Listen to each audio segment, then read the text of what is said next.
नमस्कार, आप देख रहे हैं इंडिया टीवी। आपके साथ मैं हूं मीनाक्षी जोशी। नरेंद्र मोदी की तीसरी शपथ का काउंटडाउन शुरू हो गया है।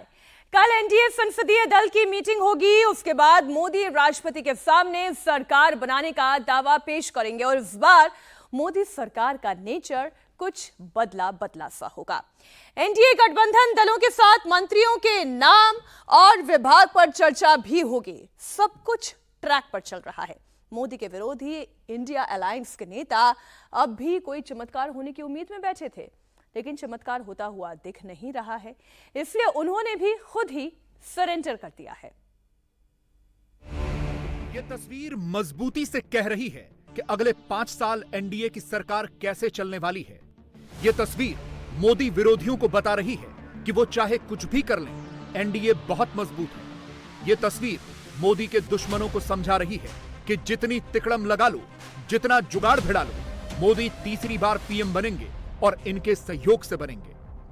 प्रधानमंत्री के आवास पर एनडीए की पहली बैठक हुई, जिसमें गठबंधन की मजबूती दिखी, सारे सहयोगियों का सम्मान दिखा, चाहे उन्होंने कम सीटें ही क्यों न जीती हो, सबको जगह मिली। प्रधानमंत्री के दाईं तरफ पार्टी अध्यक्ष जेपी नड्डा थे, उनके बगल में रक्षा मंत्री राजनाथ सिंह थे और फिर उनके बगल में गृह मंत्री अमित शाह बैठे थे। इस गठबंधन के सबसे बड़े सहयोगी 16 सीटों वाले चंद्रबाबू नायडू हैं, तो वो सीधे प्रधानमंत्री के बगल में बैठे थे। उनके पास 12 सीटों वाले नीतीश कुमार थे और उनके ठीक बगल में बैठे थे 7 सीटों वाले एकनाथ शिंदे। एक एक 2-2 सीटों वाले सहयोगी थोड़ी दूरी पर बिठाए गए थे। प्रधानमंत्री नरेंद्र मोदी हंसते हुए भी दिखाई दिए। नीतीश कुमार और चंद्रबाबू नायडू भी अपनी बात कहते दिखाई दिए। लेकिन नीतीश ने कहा क्या होगा? आज एनडीए की बैठक प्रधानमंत्री जी के आवास पर हुई और माननीय मुख्यमंत्री जी भी उसमें गए थे और हम लोग भी थे उस मीटिंग में। और उस बैठक में जो अगला जो थर्ड टर्म देश की जनता ने दिया है एनडीए को, उसके लिए उनको धन्यवाद दिया गया। उनका जो एफर्ट रहा, उनके लीडरशिप में ये पूरा चुनाव लड़ा गया और जल्दी ही बैठक होगी जो हमारे जितने सांसद चुन के आए हैं, और उसके बाद हम लोग स्टेक क्लेम करेंगे और सरकार का फॉर्मेशन। जदयू को अच्छी भागीदारी मिलने जा रही है। देखिए, ऐसा है कि बिहार में इस एक बड़ा मैंडेट हम लोगों को मिला है। 3/4 बहुमत हम लोगों को मिला है। 40 में 30 सीट मिला है हम लोगों को, और ये इंडोर्स भी करता है हमारे अलायंस को, जो 95 से ये अलायंस है जी। आज वहां पर किसी ने कहा भी कि वाजपेयी जी की तरह लग रहा है, जो पुराने सारे साथी वहां पर थे। एनडीए की इस बैठक में 16 पार्टियों के नेता मौजूद थे और इसी बैठक में नरेंद्र मोदी को एनडीए का नेता भी चुना गया। राजनाथ सिंह ने एनडीए के नेताओं के सामने प्रधानमंत्री पद के लिए मोदी के नाम का प्रस्ताव रखा, जिसका एनडीए के सभी नेताओं ने समर्थन किया। बैठक में फैसला हुआ कि मोदी जल्द से जल्द शपथ लें ताकि एनडीए की सरकार बने। अब 7 जून को बीजेपी शासित राज्यों के मुख्यमंत्री और बड़े नेताओं को भी दिल्ली बुलाया गया है। कहा जा रहा है कि उसी दिन एनडीए के सांसदों की बैठक होगी। अब एनडीए की सरकार बनना तो तय है, इसमें कोई शक नहीं है। प्रधानमंत्री नरेंद्र मोदी 8 जून को तीसरी बार प्रधानमंत्री पद की शपथ ले सकते हैं। लेकिन इस बार 2019 जैसी परिस्थितियां नहीं हैं। तब मोदी के पास अकेले के 303 सांसद थे। सहयोगी एनडीए तो था, लेकिन सरकार पर हावी नहीं था। इसलिए 2019 में सरकार चलाते हुए नरेंद्र मोदी का अलग कॉन्फिडेंस था। मैं नरेंद्र दामोदर दास मोदी ईश्वर की शपथ लेता हूं। जो परिस्थितियां 2024 में होने जा रही हैं, वैसी तो 2014 में भी नहीं थी। तब मोदी के पास अकेले अपने बीजेपी के 282 सांसद थे। सहयोगियों का साथ तो था, लेकिन दबाव नहीं था, क्योंकि बीजेपी को सरकार चलाने के लिए किसी की जरूरत नहीं थी। लेकिन इस बार सरकार चलाने के लिए सहयोगियों को साथ लेकर चलना होगा। संभल संभल कर फैसले करने होंगे, क्योंकि बीजेपी बहुमत से 32 सीटें कम है। नरेंद्र दामोदर दास मोदी। प्रधानमंत्री नरेंद्र मोदी पिछले 23 साल से सरकार चला रहे हैं। पहले गुजरात में चलाई, अब प्रधानमंत्री हैं। लेकिन इन 23 सालों में मोदी ने हमेशा ही पूर्ण बहुमत की सरकार चलाई है। मोदी को जब 2001 में गुजरात का मुख्यमंत्री बनाया गया, तो उनके पास 182 में से 117 विधायकों का समर्थन था। 2002 में जब मोदी के नेतृत्व में बीजेपी ने गुजरात का चुनाव जीता, तो उन्हें 127 सीटें मिली। 2007 में मोदी को फिर से 117 सीटें मिली, पूर्ण बहुमत से बहुत ज्यादा। 2012 में 115 सीटें मिली, मोदी ने फिर पूर्ण बहुमत की सरकार चलाई। गुजरात से दिल्ली आए तो 2014 में बीजेपी को अकेले 282 सीटें मिल गईं, पूर्ण बहुमत से 10 सीटें ज्यादा। 2019 में फिर बीजेपी को 303 सीटें मिली, पूर्ण बहुमत से 31 सीटें ज्यादा। लेकिन इस बार बीजेपी सिर्फ 240 सीटों पर आकर सिमट गई है, बहुमत से 32 सीटें कम। इसीलिए मोदी को नीतीश और चंद्रबाबू नायडू का सहारा लेना पड़ रहा है। सरकार के लिहाज से इस गठबंधन की सबसे मजबूत कड़ी चंद्रबाबू नायडू और नीतीश कुमार ही हैं, लेकिन सबसे कमजोर कड़ी भी यही दोनों हैं, क्योंकि इन दोनों के सहयोग से बनने वाली सरकार पर हमेशा ही ये सवाल रहेगा कि न जाने कब समर्थन वापस ले लें। इसीलिए सवाल उठ रहे हैं कि क्या नरेंद्र मोदी नीतीश और नायडू पर 5 साल के लिए भरोसा कर सकते हैं? नीतीश और नायडू मोदी को समर्थन के बदले अपनी कितनी बड़ी बार्गेनिंग पावर दिखाने वाले हैं? नीतीश और नायडू को कौन कौन से बड़े मंत्रालय मिलने वाले हैं? क्या बीजेपी को सहयोगियों से किसी बहुत बड़े मंत्रालय की डिमांड मिलने वाली है? और कम सांसदों वाली पार्टियों की बड़ी डिमांड को बीजेपी कैसे पूरा करेगी? कि हम लोगों ने जो फैसला किया और आप जो कह रहे हैं परसेप्शन बना रहता है, तो ये परसेप्शन के परिप्रेक्ष्य में ये भी जान लीजिए कि भले कोई कहता है कहीं चले जाते हैं, लेकिन ये हमारे नेतृत्व की ही खासियत है कि वो कभी कहीं रहे अपने उसूलों से समझौता नहीं करते, पहली बात। और दूसरी बात, हम लोग किन्हीं कोई हमारे साथ आ जाए, ये देखते हैं, सब लोगों की ख्वाहिश होती है कि हम लोग उनके साथ चले जाएं। तो इसलिए हम लोगों का ये बात बिल्कुल स्पष्ट है, आपको हम बता देते हैं कि हम लोग एनडीए में हैं और एनडीए में रहेंगे।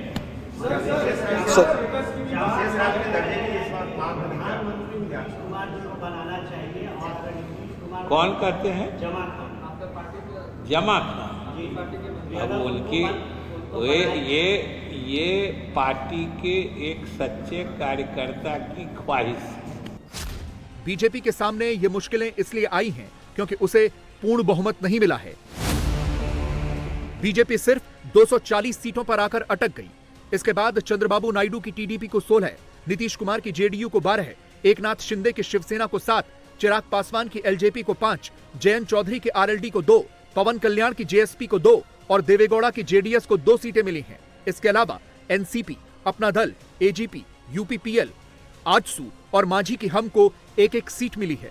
इस तरह एनडीए का टोटल 292 सीटों का तो हो रहा है, जो कि बहुमत से 20 सीटें ज्यादा है। लेकिन अगर इनमें से कोई बड़ा सहयोगी छिटका तो फिर बीजेपी के लिए मुश्किलें हो सकती हैं। लेकिन इसके लिए किन्हीं 2 पार्टियों को एक साथ एनडीए छोड़ना होगा।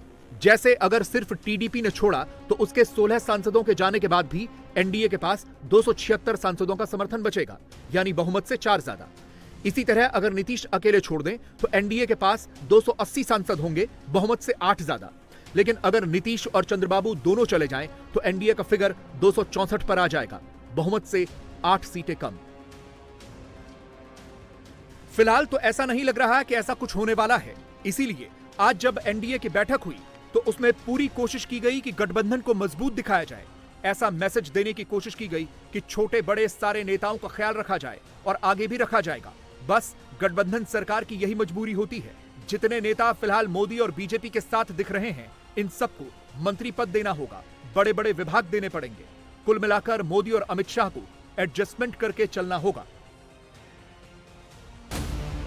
ये एडजस्टमेंट इसलिए कर चलना होगा क्योंकि सामने इस बार खतरा यह भी है कि इंडिया गठबंधन खेल पलटने को तैयार बैठा है। और इसी के लिए आज कांग्रेस अध्यक्ष मल्लिकार्जुन खड़गे के घर पर इंडिया अलायंस की बैठक हुई। बैठक में सब एक से बड़े एक खिलाड़ी पहुंचे। कांग्रेस पार्टी ही सबको लीड करके चल रही है, वही मीटिंग की कन्वीनर है, इसलिए मीटिंग खड़गे के घर पर रखी गई। The constituents of India bloc thank the people of India for the overwhelming support received by our alliance. The people's mandate has given befitting reply to the BJP and their politics of hate, corruption, and deprivation. This is a mandate in defense of the Constitution of India and against price rise, unemployment, and crony capitalism, and also to save democracy.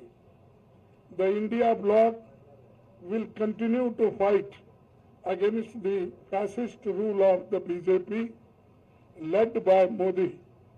We will take appropriate steps at the appropriate time to realize the people's desire not to be ruled by the BJP's government, and this is our decision, and we all together agreed on these points, and will definitely whatever promises we have given to the people, that we will keep it up. Congress party को कुछ मुस्कुराने का मौका मिला है। 99 सीटें आई हैं, इसलिए सबसे पहले सोनिया, राहुल और प्रियंका एक साथ पहुंचे। जयराम रमेश ने राहुल गांधी को संविधान की कॉपी पकड़ाई। 37 सीटों वाले अखिलेश यादव को देखकर मीटिंग में निश्चित तौर पर नया जोश रहा होगा। यूपी के 2 लड़कों ने नई कहानी लिखी है। अखिलेश अभी पत्ते नहीं खोल रहे। लोकतंत्र बचाने के लिए, संविधान बचाने के लिए, आरक्षण बचाने के लिए जो मतदान हुआ है और सामाजिक न्याय के लिए जो रास्ता खोला है, हमें उम्मीद है कि इसी रास्ते पे चल करके नेताजी और समाजवादियों का सपना पूरा होगा। जनता ने नकारात्मक राजनीति को नकार दिया है।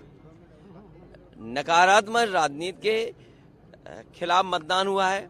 सकारात्मक राजनीति हो, सामाजिक न्याय मिले, लोकतंत्र बचे, आरक्षण बचे या हमारा संविधान और बेहतर हो, तो उस दिशा में जनता का मतदान हुआ है। भारतीय जनता पार्टी ने हमेशा संविधान को ठेस पहुंचाने का काम किया। इस अलायंस की दूसरी सबसे महत्वपूर्ण पार्टनर ममता बनर्जी हैं, जिनके पास 29 सीटें हैं, लेकिन मीटिंग में उनका खुद न आना सवाल उठा रहा है। उन्होंने भतीजे अभिषेक बनर्जी को भेजा और अभिषेक जब कोलकाता एयरपोर्ट से रवाना हुए तो बीजेपी पर बोलने के मौके से चूके नहीं। 1 महीना पहले ही बीजेपी के लोग आके बंगाल के लोगों को कह रहे थे कि 30 सीट जिताओ, Didi's government will not survive, Mamata ji का गवर्नमेंट खुश हो जाएगा। अभी आप जितने पत्रकार खड़े हैं, आप मेरे से उल्टा पूछ रहे हैं क्या एनडीए का गवर्नमेंट सर्वाइव करेगा? तो never estimate the power of the ordinary citizen और द कॉमन मैन। आपका सवाल में ही आपका जवाब है। कोई किंग मेकर नहीं है। किंग मेकर अगर है कोई तो देश की जनता है। किसी का कोई हैसियत नहीं है। मैं फिर से कह रहा हूँ, किसी को अच्छा लगे, किसी को बुरा लगे, लोगों ने जिसको मैंडेट दिया है, जो जाके ईवीएम दबाया है, बीजेपी के ये तानाशाह के खिलाफ, प्राइस राइज के खिलाफ, बेरोजगारी के खिलाफ, कम्युनल डिविसिव पॉलिटिक्स के खिलाफ जवाब दिया है, वो हर एक गरीब आदमी देश का नागरिक किंग मेकर है। कोई आदमी, कोई राजनेता किंग मेकर नहीं है। लेकिन सबसे बड़ा सवाल तो यह है कि क्या एनडीए की कमजोर कड़ी नीतीश कुमार खेला तो नहीं पलट लेंगे? सुबह पटना से दिल्ली आने वाली फ्लाइट में जब एक साथ नीतीश और तेजस्वी दिखे तो कई तरह की चर्चाएं शुरू हो गईं। फिर ये फोटो आई तो चर्चा को और बल मिला। रही सही कसर तेजस्वी ने यह कहकर पूरी कर दी कि आगे आगे देखिए होता है क्या। लोकतंत्र को बचाने के लिए मत किया और जो तानाशाही रही है मोदी जी, उनको सबक सिखाया गया। देखिए, इस देश में देश के लोगों का जो मिजाज है वो नफरत की राजनीति पसंद नहीं करता। वो बेकार की बातें सुनना नहीं चाहता है, काम की मुद्दे की बात सुनना चाहता है। 10 साल में मोदी जी ने कोई हिसाब नहीं दिया, तो जनता ने उनको सबक सिखाया। तो कोशिश करेंगे आप लोग, क्योंकि क्लियर मेजॉरिटी कोई पार्टी को नहीं मिली। अभी हमको लगता है थोड़ा धैर्य रखिए, अभी देखते जाइए क्या क्या होता है।